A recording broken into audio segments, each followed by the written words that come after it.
Today, we are diving into World War I. Think of it as the ultimate historical domino effect, or what happens when Europe's royal families, who were basically all cousins, decided to have the most destructive family feud of all time. The spark, June 1914. Every massive explosion needs a spark, and ours happened on June 28, 1914. Archduke Franz Ferdinand, heir to the Austro-Hungarian Empire, was visiting Sarajevo. Now, a group of assassins tried to bomb his car earlier in the day and completely missed. You'd think the Archduke would take the hint and go home, right? Nope. Later that day, his driver took a wrong turn, stalled the car right outside a cafe, and accidentally parked directly in front of Gavrilo Princip, one of the exact guys who had tried to kill him earlier. Talk about terrible luck. Princip didn't miss twice. The domino effect, July to August 1914. Because of a massive web of secret alliances, Europe went from peaceful to see you on the battlefield in exactly 1 month. July 28th, 1914. Austria-Hungary declares war on Serbia. Russia steps in to protect Serbia. Germany steps in to protect Austria-Hungary and declares war on Russia. France steps in to help Russia. August 4th, 1914. Germany marches through Belgium to attack France, which makes Great Britain furious, so Britain declares war on Germany.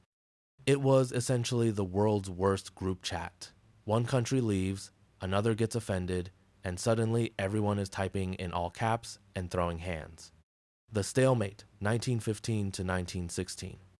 Everyone thought the war would be over by Christmas. Spoiler alert, it wasn't. By 1915, the Western Front turned into a brutal stalemate. Both sides dug thousands of miles of mud-filled trenches protected by barbed wire and machine guns. If you charged forward, you were met with a wall of lead. If you stayed put, you got trench foot. It was a horrific, exhausting grind that lasted for years, introducing terrifying new technology like tanks, chemical weapons, and combat airplanes. The turning points, 1917. By 1917, everyone was completely exhausted. But then, two massive shifts changed the entire landscape of the war. First, Russia had its own internal crisis, the Russian Revolution. By late 1917, they officially dropped out of the war to handle things at home.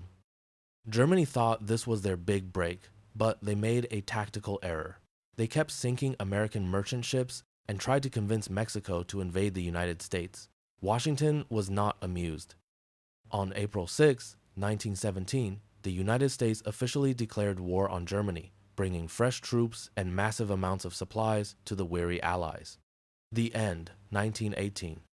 With 1 million fresh American troops arriving, Germany's final massive push in the spring of 1918 collapsed. Their allies started dropping out, their economy was ruined, and their people were starving. Finally, the German government realized the game was up. An armistice was signed in a railway carriage in Compiègne, France. The fighting officially stopped on the 11th hour of the 11th day of the 11th month, November 11th, 1918.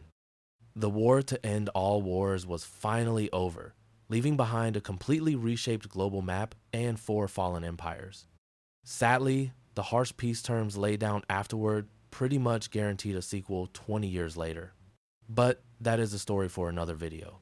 Don't forget to hit that like button, subscribe, and drop a comment below letting me know which historical disaster we should cover next. See you next time.